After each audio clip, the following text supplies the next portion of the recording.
Hey everyone, Shane here with eTrailer.com. Today I have a 2013 Ford F-250 Super Duty, and I want to walk through how to install the Firestone Ride-Rite air helper springs for the rear axle. Air helper springs are going to provide extra support for your rear axle so your axle is not making up for what your suspension can't handle. The nice thing about having these springs is they can be aired up independently. So if we have more weight on one side of the vehicle, we can add a little bit more air in that spring to help support that load on that one side. Now, if you're wanting to make it a little bit easier to add and decrease the pressure in your bags, there are compressors available. We have single path and dual path compressors that you can air up your bags and decrease the pressure from the comfort of being inside the vehicle. Here's what our bags look like when they're installed. These are going to be a double convoluted bag, so you're going to have, it's going to look like two separate bags, but it's actually hollow in the center. You have a steel band that runs across the middle, and that's to keep the two from overlapping. We have rolled ends to help protect the sides of the bag. Our brackets, upper and lower brackets, are going to be a steel construction black powder coat finish, really going to help resist any rust or corrosion. As far as the installation process is fairly straightforward. We don't have any cutting or welding we're going to have to do. The kit is going to come with all the necessary hardware to get each bag installed on both sides of the vehicle. Each bag has a minimum air pressure of 5 psi and a maximum air pressure of 100 psi.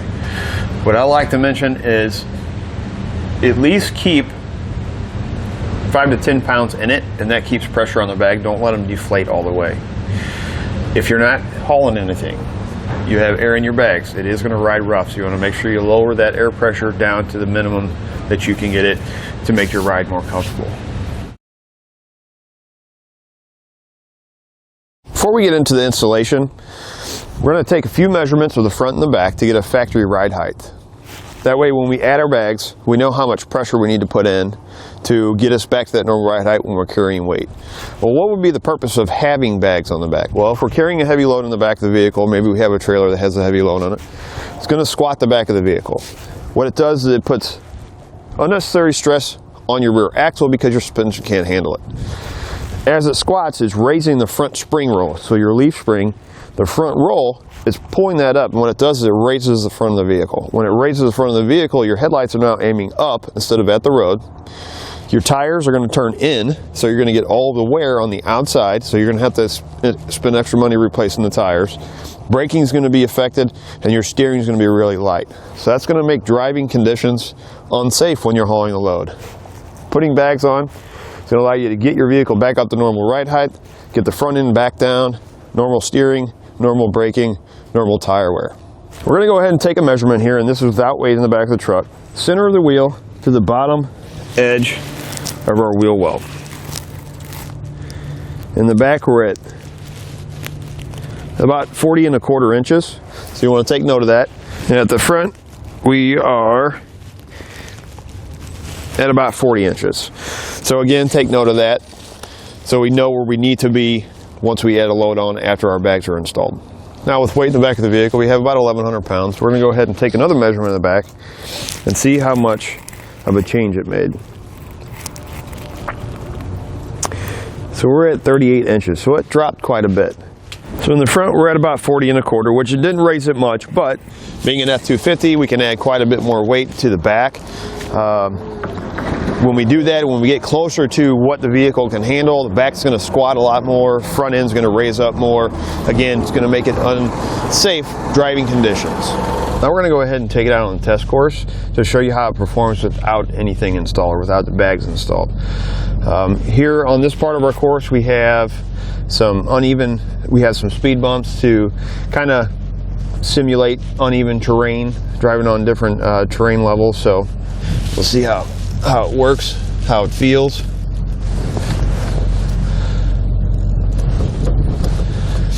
So one of the big things without having any suspension enhancement when you're on something like this and you have weight is how much the truck bounces when before it actually settles. With having airbags, you're not going to get as much up and down movement. You'll get some, but the bags are going to support it, so it's going to settle much faster. Now we're going to get into the slalom course. I'm going to try to get up to about 25 miles an hour. We're going to do some S-turns. And what this is going to simulate is having weight in the truck and the body roll. And when you get body roll, or the reason you get body roll, is there's a gap between your axle and where your jounce bumper is. So that's what causes the vehicle to lean. And it makes it feel like the truck is, you know, almost tipping over if you have enough weight in the back. So with airbags, it's going to support that, so it eliminates or reduces how much body roll we get. It keeps our vehicle upright, makes the ride a lot more comfortable.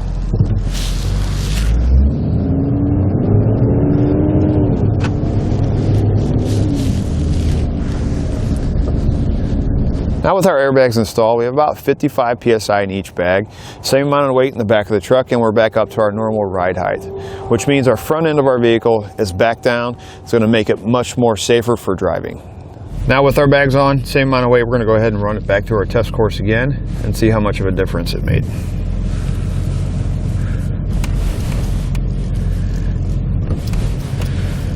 I can definitely tell right off the bat, going over the bumps, that the vehicle is settling a lot faster. We don't have a lot of extra movement with the weight in the back.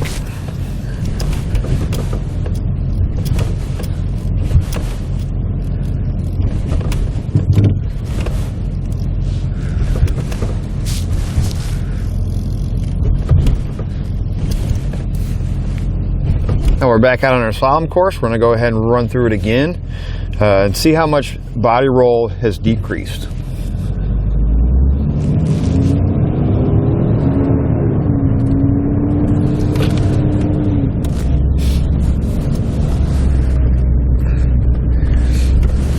Now that we've gone over some of the features, let's go ahead and get it in the shop so we can walk through how to get them installed. Now that we're in the shop, it's a good idea to go ahead and remove your spare tire to give you a little extra room to work. We're going to remove our jounce bumpers. We're going to take a 15mm wrench or socket on the top side of the lower part of our frame rail. We're going to remove the nut. Now this jounce bumper is going to have a pin that sits up inside. So as this drops, that is going to spin if you don't have a hold of it. So you can either use some channel locks, or you can try to keep it pushed up so that pin stays inside the frame rail when you take it off. We're going to take driver and passenger side off. On the driver's side frame rail, if you have a diesel model, there's going to be a bolt right here that goes to a bracket that holds your brake lines in place. We need to remove this bolt and then the clip on the inside of the frame rail. Next, we're going to do our driver's side upper frame bracket. It's going to look like this. It's going to have a single hole. Passenger side is going to be different. You're going to have a 1/2 inch bolt. It's going to look like this. You're going to need the flat washer and nut that fits it. We're going to come to our frame rail from the inside through both brackets, through the hole, and then on the outside we'll put on our lock washer and a flange nut. Next, we're going to have two spacer blocks, or two different sizes. You're going to have a couple of thicker ones and a couple of skinnier ones. You're going to need one thick one and one skinny one. There's a hole that runs right through the center. We're going to be putting a bolt right through this hole and then up through where our factory jounce bumper bolt went through. So we're going to line these up with the hole.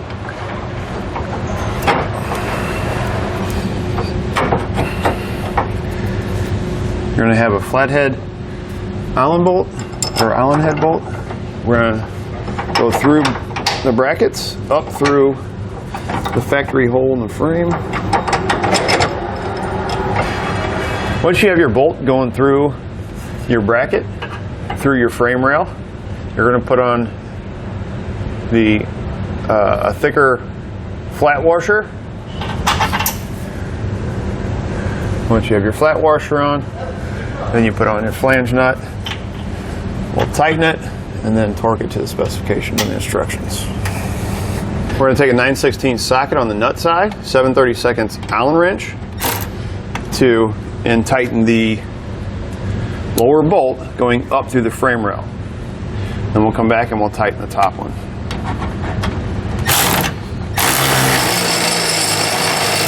Once we get our hardware tightened down, we'll come back and we're going to torque it to the specifications and the instructions. Then we'll come back and tighten our lower bolt. Or torque it.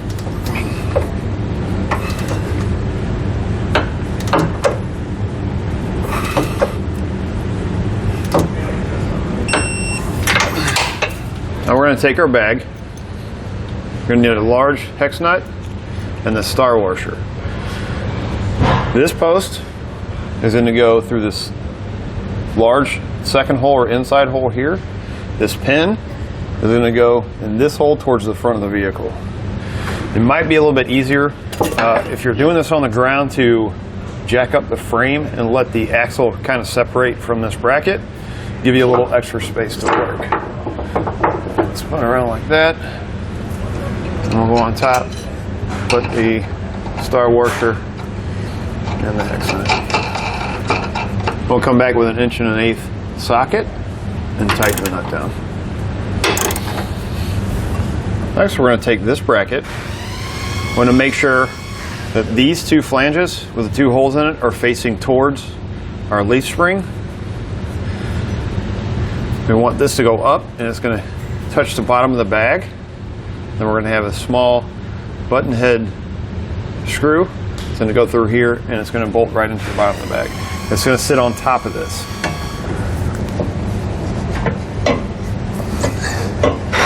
We're going to leave that loosely installed for now.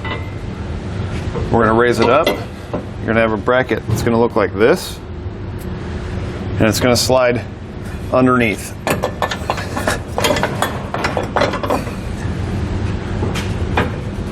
Sit just like that.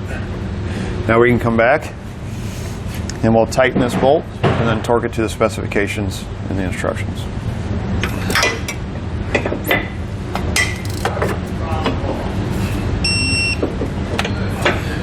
Now we're going to take our small 3/8 bolt and a nut.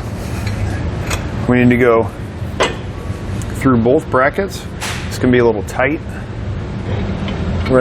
Head side is going to be on the inside. Flange nut is going to be on the outside. We're going to have 4 for each bracket. 2 on the back side, 2 on the front side. Now we're going to come back and we're going to snug them up. We don't want to tighten them all the way. We're going to be able to move this bracket because what we're going to have to do is we're going to pull this bracket down as close or as far as we can get it to this plate that's coming off of our suspension. We'll use a 9/16 socket and a 9/16 wrench. Next, we're going to need 2 bolts that look like this. You're going to need this plate and 2 of your flange nuts. The bolt is going to go like this on each side. We're going to take this, let it in like that, and install a nut. We're just going to leave this loosely installed for now. Next, we're going to take our large U-bolt. We're going to go around our U-bolts on our factory suspension, and we're going to be putting it into the lower hole on this bracket on each side.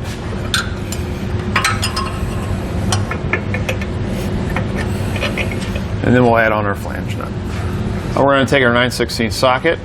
We're going to alternate from one side to the other to pull this bracket over in between our 2 U-bolts. We're not going to fully tighten it all the way because we're going to have to come back and we're going to tighten this to make sure it's compressed all the way down.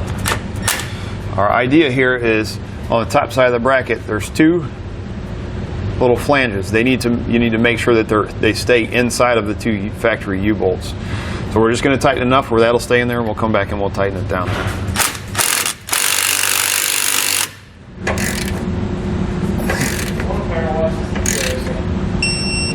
Now we're going to take our air valve.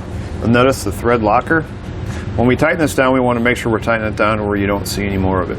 Where this is going to go is a large bolt coming out of the top of the bag. We're going to put it right down in the center.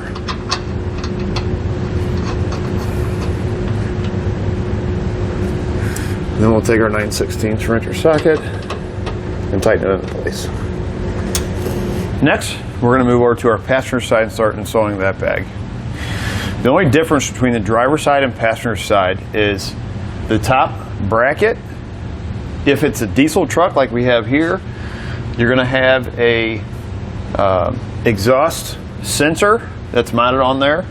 The relocation bracket does not come with the kit, but you can find it here at E-Trailer, and that's allow you to relocate this because it actually sits over the hole where the upper bracket has to mount through the frame rail. Other than that, putting on the heat shield, the rest of the brackets get installed the same way as driver's side. On the outside of your frame rail, you're going to have two 10mm head bolts that are holding your exhaust sensor in place. We'll remove those.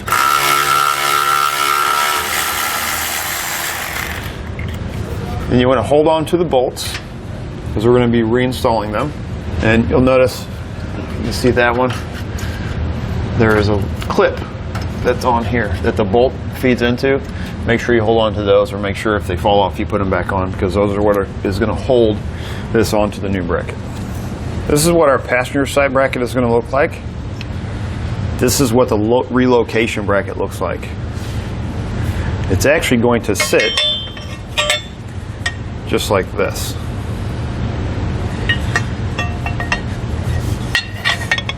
You're going to take the large bolt that comes from the kit, you're going to put on the lock washer and the large flat washer.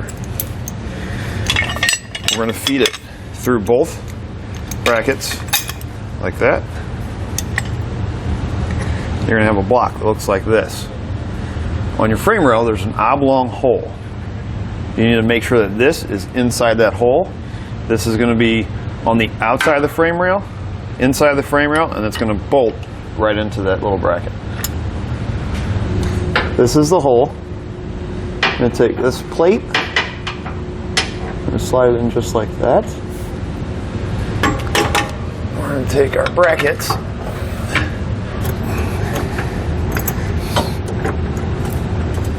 Once we've attached our sensor to our new relocation bracket, with this loose,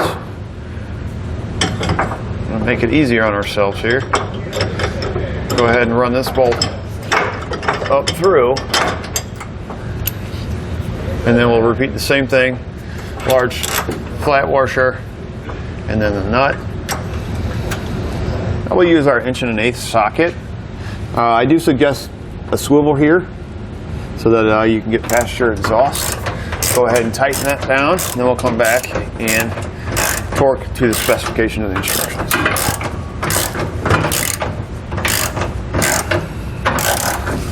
Now we're going to take our heat shield. We're going to slide over our bag on our passenger side. Make sure you're not covering the tab.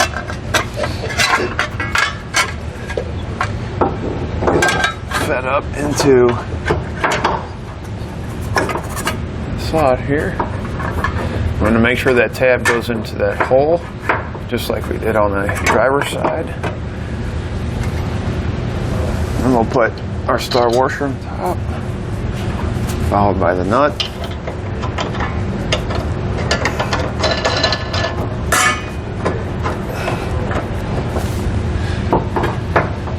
I'm going to make sure that our heat shield is in between our exhaust and our bag.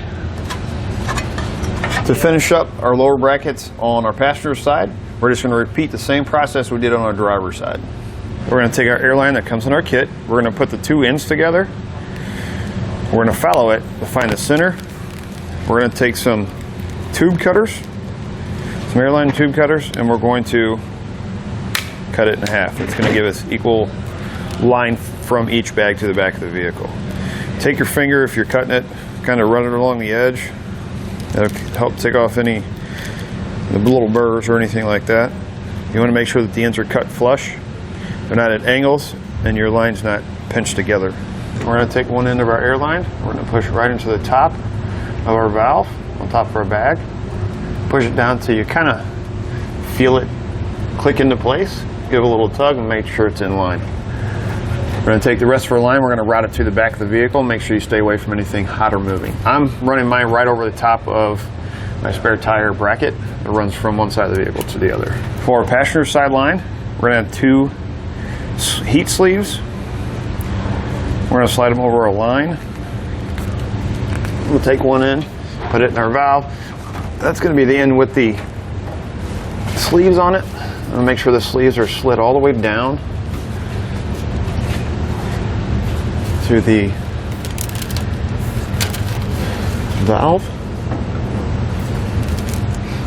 And then we can just route our line back to the back of the vehicle the same way we did our driver's side. You're going to have a little bracket that looks like this. This allows you to put your valves right on your hitch.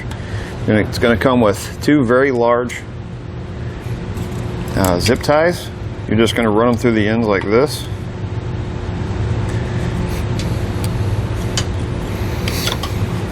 Right over the top of the hitch. Get them tightened down and cut off the excess. We're going to take our second valve. We're going to put on a flat washer. We'll come up through a bracket, put on another flat washer, and then the nut.